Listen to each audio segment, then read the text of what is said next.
Why do women over 50 often admire independent men, yet secretly hesitate to date them? It's a question that lingers in quiet conversations, but rarely gets spoken out loud. On the surface, independence sounds attractive. A man who knows who he is, who manages his own life, who doesn't lean too heavily on anyone else. It seems like the dream, right? But when the lights are off and the house is quiet, many women admit there's a whisper of hesitation. The truth is, independence can sometimes feel intimidating, even threatening. It raises questions that cut to the core. If he already has everything figured out, where do I fit in? Will he ever need me, or am I just along for the ride? This hidden fear isn't about wanting someone weak or needy. It's about wanting a partner who makes space for love, for companionship, and for shared growth. Too much independence can look like a wall, leaving women to wonder if there's any room for intimacy. And this matters, because dating after 50 isn't about filling someone else's gaps. It's about blending two complete lives in a way that still leaves room for connection, laughter, and vulnerability. Ladies, do you agree or disagree? Let us know in the comments, because your story might just help someone else feel less alone. And before we dive deeper, don't forget to hit that like button and subscribe. It helps us bring more real, unfiltered conversations straight to you. Meet Mr. Thaddeus Cole, a 62-year-old retired Air Force engineer whose life is a fascinating blend of structure, freedom, and quiet resilience. He spent decades serving his country with discipline and precision, building a career that not only gave him financial security but also shaped him into a man who thrives on self-reliance. After losing his wife unexpectedly 10 years ago, Thaddeus could have chosen a path of isolation, retreating into grief. But instead, he slowly, and sometimes painfully, rebuilt his life around independence. Today, he's the kind of man many women over 50 say they dream of meeting: strong, stable, and completely in control of his world. What makes Thaddeus stand out isn't just his military past or his financial footing, it's the way he has embraced life after loss. He owns a modest but comfortable home, drives the same pickup truck he's kept in pristine condition for 20 years, and spends much of his free time exploring the country in his RV. For him, travel isn't about luxury hotels or crowded tourist spots, it's about long stretches of open road, quiet campgrounds under starlit skies, and mornings where the only sound is a percolating pot of coffee and the smooth jazz he loves playing softly in the background. This independence is magnetic. Thaddeus projects a calm confidence that draws people in, especially women who admire his ability to stand on his own 2 feet. To many, he seems like the ultimate catch: no financial baggage, no drama, no clinginess, just a man who knows who he is. Yet, paradoxically, this very independence is also what makes women hesitate. When they meet him at social gatherings, community events, or even through mutual friends, they're impressed, but there's an unspoken question that lingers in their minds. If Thaddeus already has such a rich, full life, where would I fit in? That's the quiet tension he represents. On one hand, he embodies strength, stability, and the kind of freedom women admire. On the other, his self-sufficiency stirs an unexpected unease. Would being with him mean stepping into a life already designed without them? Would there be room for partnership, or would they simply be passengers in a story where the chapters are already written? Thaddeus symbolizes the hidden challenge of dating after 60, balancing admiration for independence with the desire for emotional intimacy and shared purpose. And it's this balance, this delicate push and pull between self-reliance and connection, that lies at the heart of why women secretly fear men like him, even while they find themselves deeply drawn to them. Reason 1: fear of becoming irrelevant. When a man like Thaddeus enters the room, everything about him seems put together. He knows how to cook for himself, he manages his finances with ease, he fixes his own appliances, and he even plans long cross-country RV trips without needing anyone's approval or help. To the outside world, this kind of independence is admirable. To many women, it looks like the exact qualities they once prayed to find in a partner. Yet, when the conversation deepens and the possibility of dating becomes real, a quiet fear begins to surface: the fear of becoming irrelevant in his well-ordered life. Imagine a woman named Linda, 57, recently divorced and eager to step back into the dating world. She meets Thaddeus at a local jazz night and is immediately struck by how effortlessly he carries himself. He tells her about his travels, the friends he's made along the way, the hobbies that keep him fulfilled. She's impressed, even inspired. But when she returns home that night, she lies awake replaying the conversation. He already seems to have everything he needs. What would he ever need from me? That one thought begins to chip away at her excitement. This isn't about jealousy, and it's not about insecurity in the shallow sense. It's about a universal human desire to feel useful, needed, and irreplaceable in someone else's life. For many women over 50, relationships are not just about companionship, they're about stepping into a role where their love, care, and presence make a difference. If a man's life appears so complete that nothing is missing, it can feel like there's no space for them to add value. And without value, they fear slipping into irrelevance. This fear runs deeper than many admit. After years of caregiving for children, managing households, or even navigating long careers, women want to believe they still have something vital to offer in a relationship. Facing an ultra-independent man can stir up painful questions. Am I just extra? Am I replaceable? Does he even need what I bring to the table? It's not about wanting a man who's helpless, it's about wanting a relationship where their presence matters in more than just a symbolic way. Here's the irony. Men like Thaddeus often crave connection just as much as anyone else, but their independence can unintentionally send the wrong message. They may think they're showing strength, while women interpret it as a lack of room for partnership.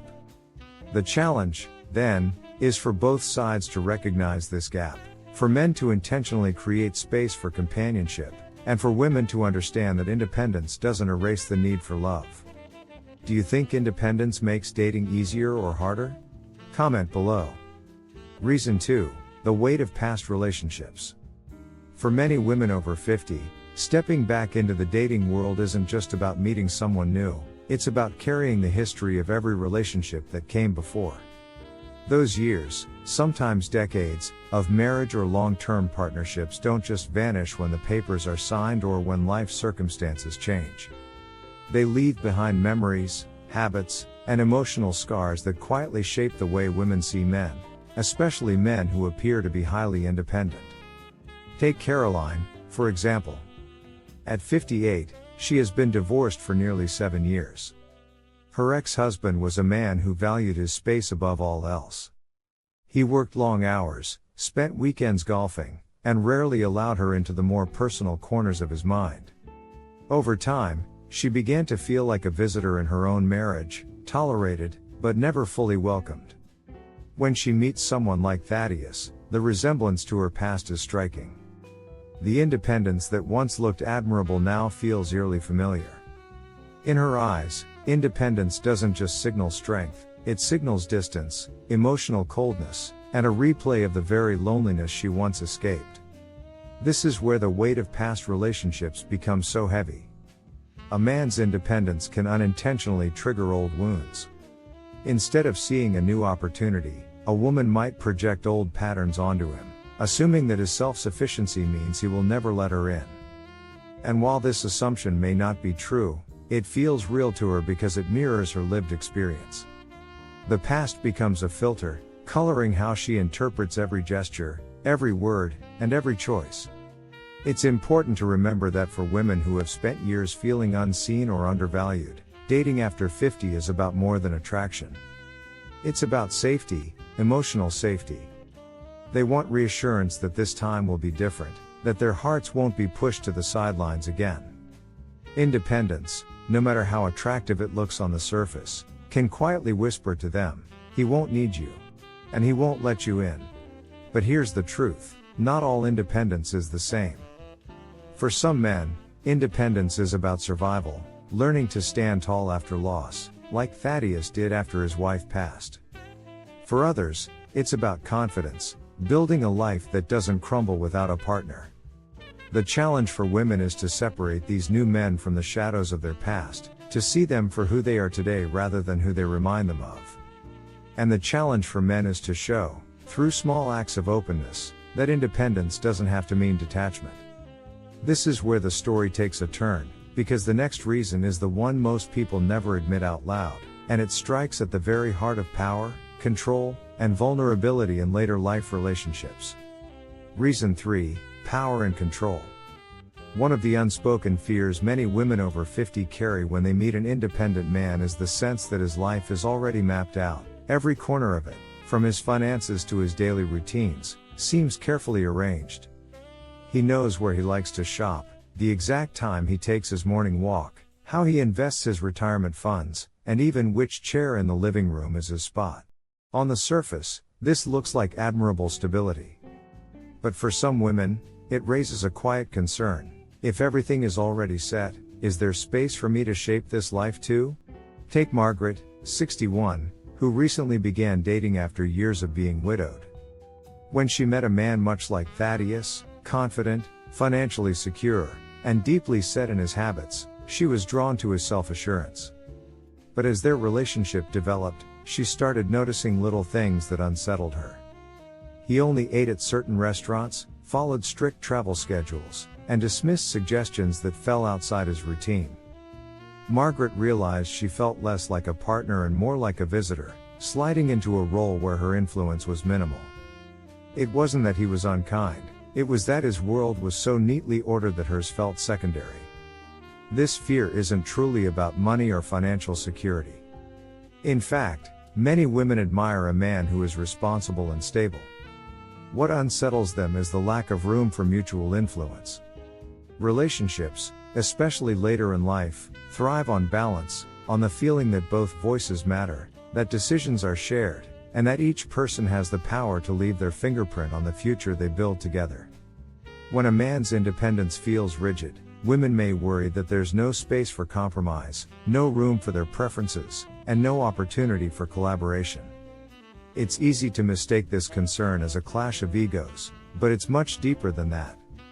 At its core, it's about the need for shared authorship in a love story. No one wants to feel like they're stepping into a script that's already been written, where their role is reduced to background character.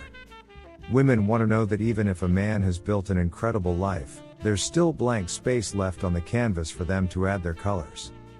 The lesson here is subtle but powerful. Independence in a man doesn't have to mean inflexibility. For men like Thaddeus, showing a willingness to adapt, to invite suggestions, and to adjust routines signals something vital.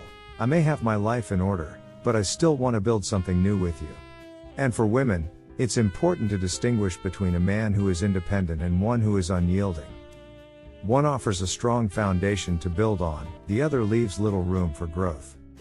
When power and control feel balanced, independence becomes an asset. But when it feels one-sided, women may quietly retreat, sensing that they are more passengers than partners. And this is why, for many, the fear of control isn't about dominance, it's about longing for true partnership where both lives matter equally. Reason 4, social pressure and appearances. In later life, relationships are rarely private. Communities, church groups, retirement circles, and neighborhood gatherings often serve as the stage where new romances are quietly observed and judged. For women over 50, dating an independent man isn't just about compatibility, it's also about how others will perceive them. And in spaces where appearances matter, being with a man like Thaddeus can stir whispers that cut deep. Take Sandra, 59, beloved in her church choir and admired for her warmth. When she started dating a man much like Thaddeus, people noticed immediately.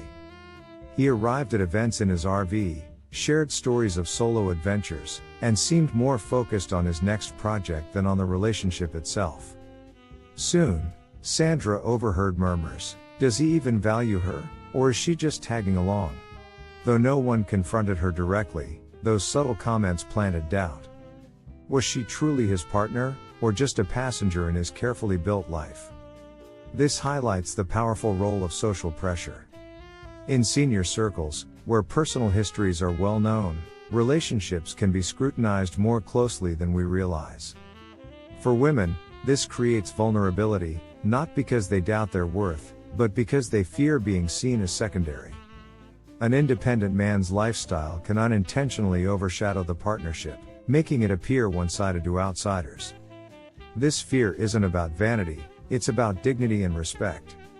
After years of building families and careers, women want recognition as equals, not as accessories in someone else's story.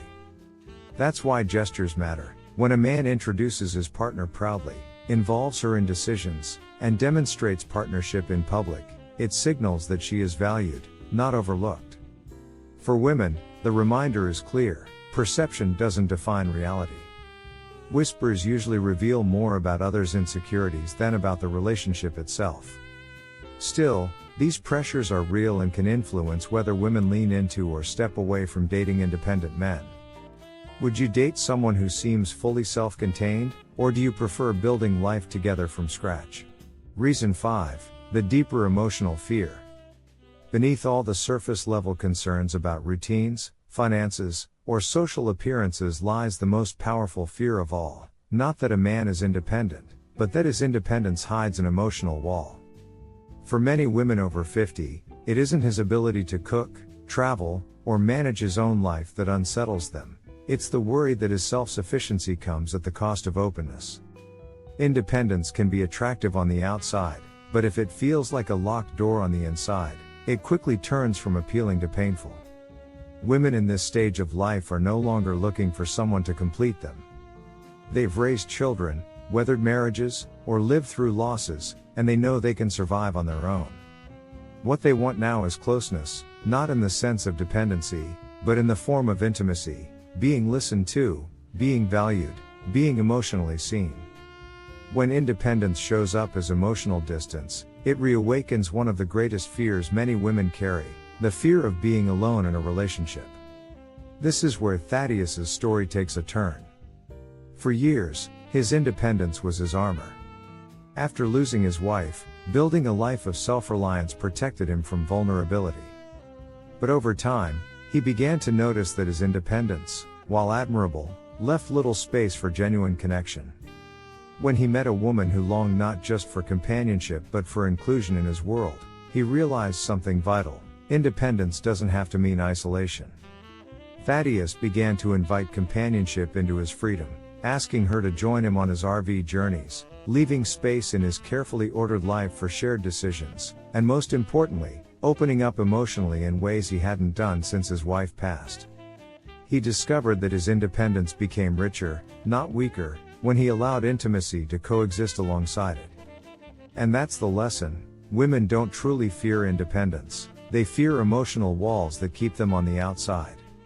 The solution isn't for men to abandon their self-sufficiency, it's to pair it with vulnerability, to show that strength and openness can live side by side. Because in the end, love after 60 isn't about building walls higher, it's about opening the door wide enough for someone else to walk through and belong. As we pull everything together, the most important lesson becomes clear: independence doesn't cancel out love, it can actually make it stronger when it's balanced with openness. For men over 60, this means remembering that strength and self-sufficiency are admirable, but relationships thrive when there's room for connection, compromise, and emotional presence. True independence is not about shutting people out, it's about having a solid foundation and then choosing to share it with someone who matters.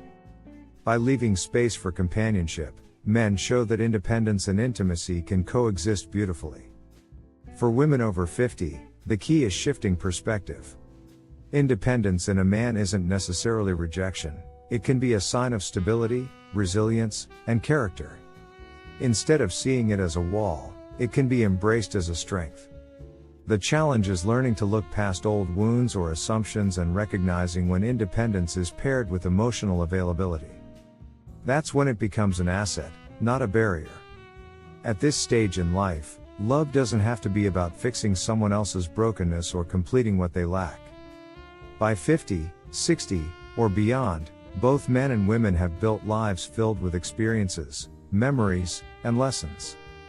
The beauty of love in later years is found not in dependency, but in partnership, in choosing to find joy in the spaces you share while still honoring the individuality that makes each person unique. So, the emotional truth is this: love after 60 isn't about fixing someone else's life, It's about finding joy in the spaces you share. It's about embracing independence without letting it build emotional walls. It's about welcoming vulnerability as a bridge to deeper intimacy. And it's about knowing that, even in later chapters, love can still surprise you with its depth, tenderness, and renewal. If this message resonated with you, don't keep it to yourself. If this video opened your eyes, hit like, share it with a friend who needs to hear it, and subscribe for more better aging advice. Because the journey of love, growth, and connection doesn't end at 60, in many ways, it's only just beginning.